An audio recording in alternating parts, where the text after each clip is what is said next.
I am here in part because I'm one of the authors of the Cities of Tomorrow, which was published 2 years ago by the European Commission, but I'll try to focus my intervention on 3 aspects.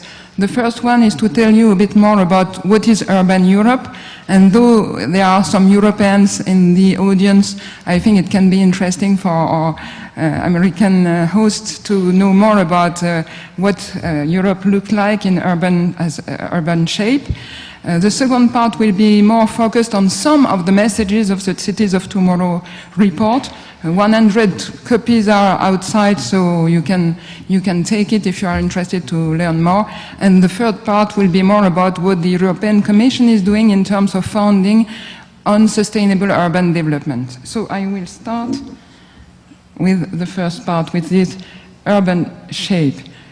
From these 2 graphs, which is about colors and where you can see the population density by square meter raster cells, you can see how dense is our urban Europe. If I go a bit further, we worked with OECD on the first, not harmonized definition, but a first definition of cities in Europe.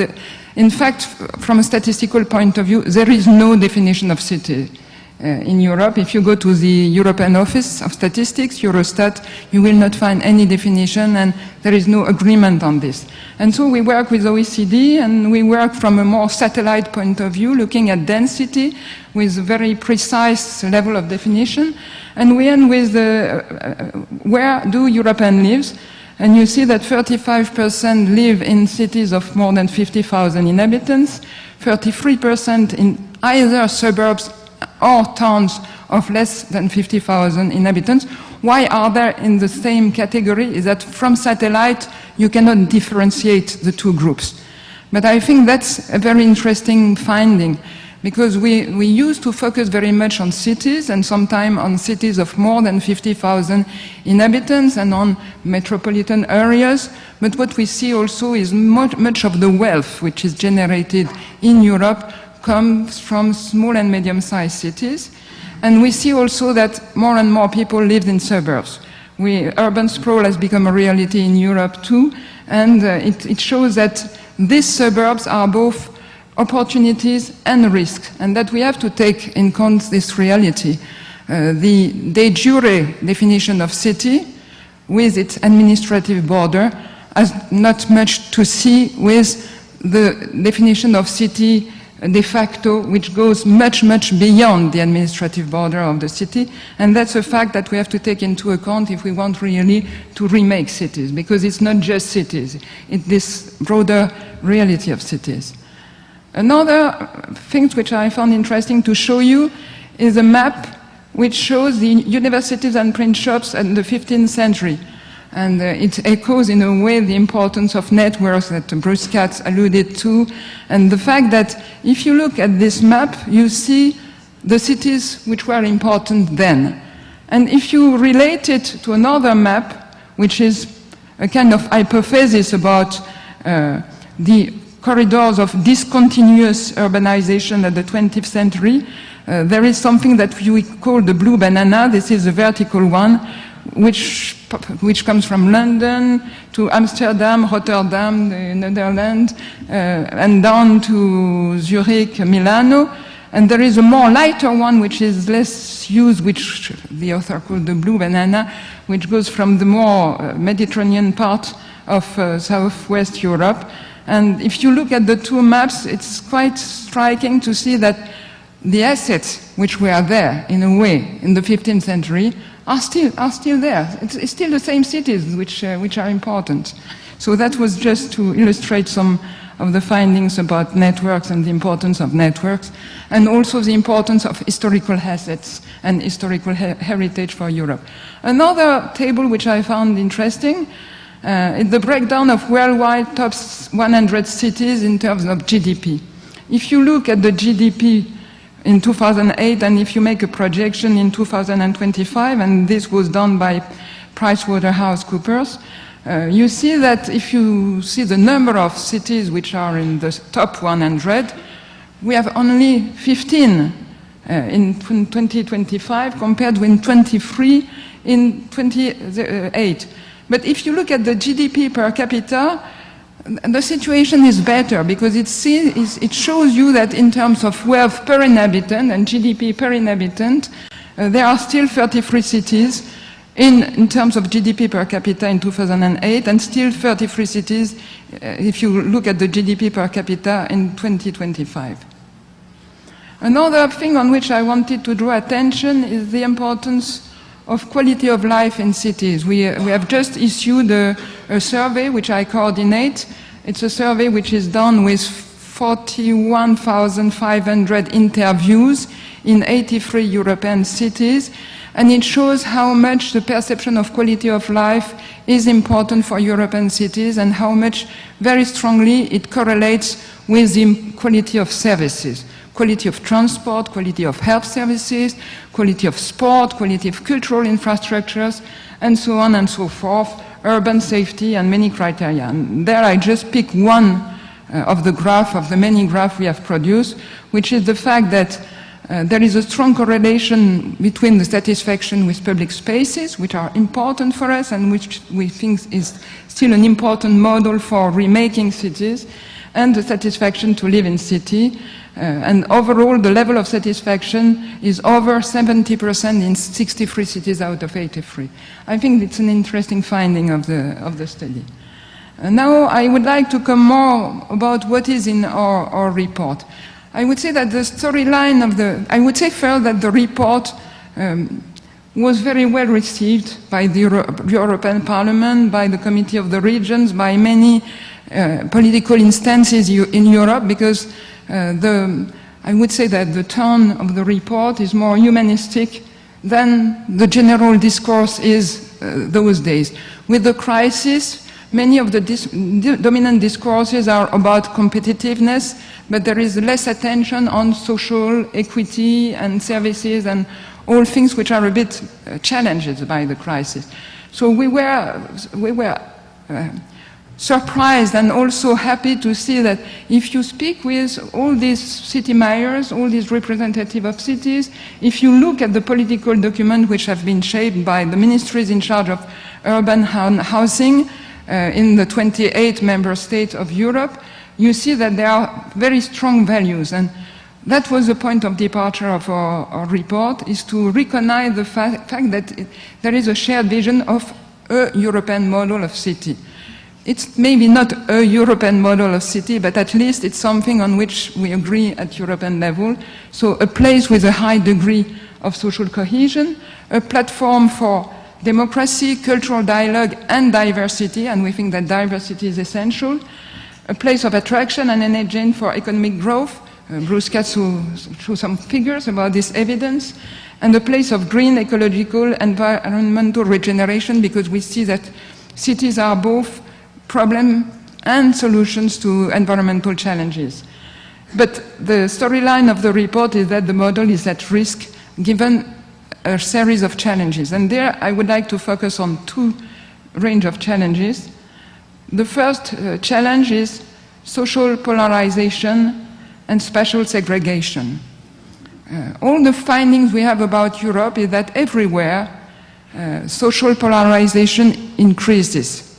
Obviously, the crisis didn't help, but still, it's not just the effect of the crisis, but there is a feeling that the rich are becoming richer and that the poor are becoming poorer, that there are an intensification of poverty, and that there are also, so the poor becomes more poor, and they are more poor in quantity. So that's something which everybody thinks it's very striking and like a time bomb, because linked with this problem is that there are more and more society dropouts.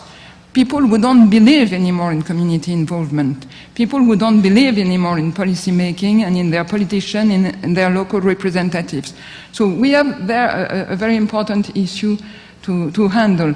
And it also links to gentrification. It's now becoming more trendy to live in the city, but the result is that even in cities like Leipzig or Berlin, which succeed to manage very much the deindustrialization process, what we see is that a lot of gentrification is now happening everywhere. So in areas where they have managed to handle the regeneration of the areas, now these areas become more and more gentrified.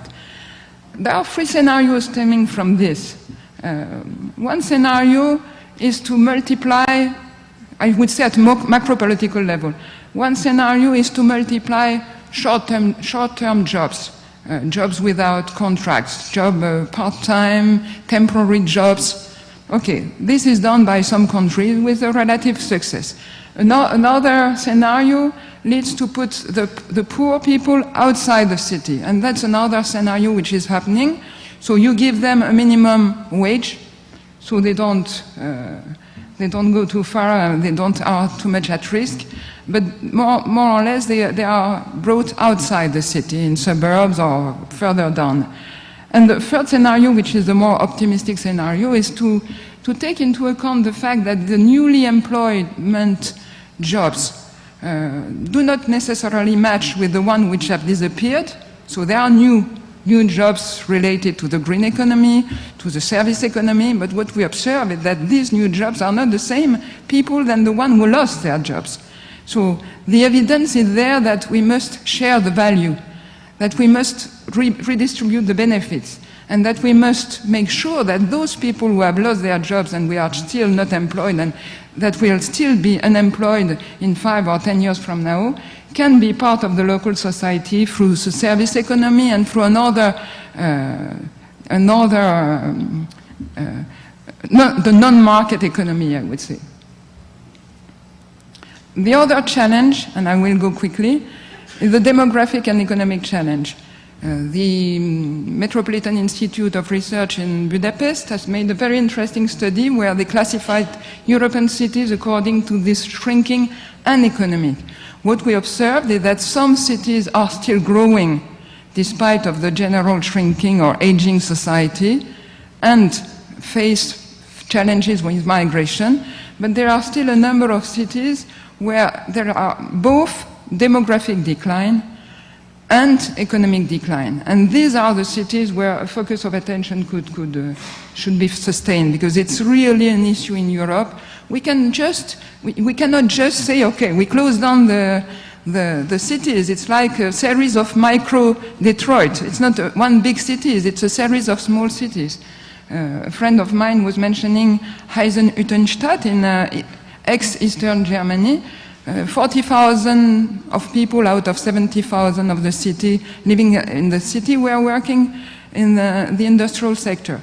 All these people are now unemployed, and the city has been shrinking to 30,000, so half.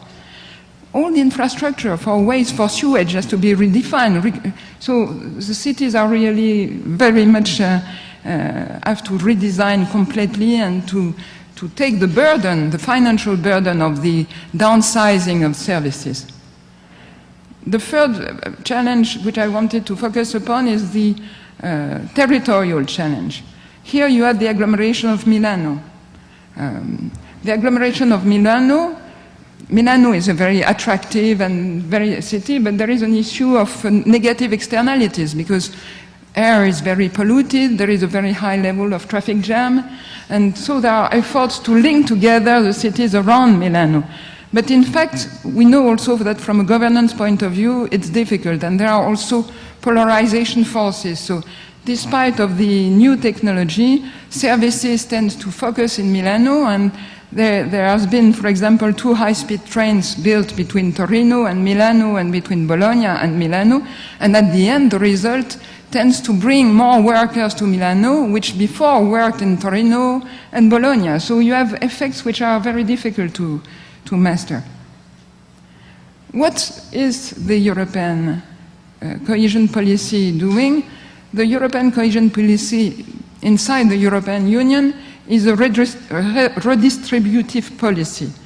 So here you have a map of Europe with the regions in red where the GDP is below 75% of the European Union average, and you have the so-called competitiveness regions. And here you have the budget on 7 years, so from 2007 to 2013, 350 billion was given for cohesion policy. And there you have a map of how this was divided between the different regions of Europe. Since 1990, within this regional policy, there has been a focus on urban actions in the European Union regional policy. When we say focus on urban action, we don't mean waste policy, energy policy, transport policy, which have urban recipients. We are really thinking about focused, sustainable urban development, which are done according to integrated approach, so where there is a mix of rebuilding plus other policies. I'm reaching the end. So, as a last slide, what I wanted to show is that one of the main challenges also that we have foreseen is the governance challenge. We used to work with fixed action space, so the central states, the province, the administrative cities, sometimes the regions, so a 3 tiers or a 4 tiers regime. And what we see now is the emergence of new, I would call flexible action space. So the European Union, which can in some cases have a cluster effect, leverage effect, on other policy, the transborder or macro regions level, like the Mediterranean area or the Baltic countries, the metropolitan areas, which are very important but do not always have the governance level, and the neighborhood level. And the challenge is really the interaction between all these levels of governance. And to finish, I would like to say that what we found as the most important is not to set a vision at European level, but that it's each city, and we saw it this morning with some examples, takes the challenge of setting its own vision. So have a shared analysis and have a shared visions for the future, and we think that this is really one of the most important steps for going forward. Thank you.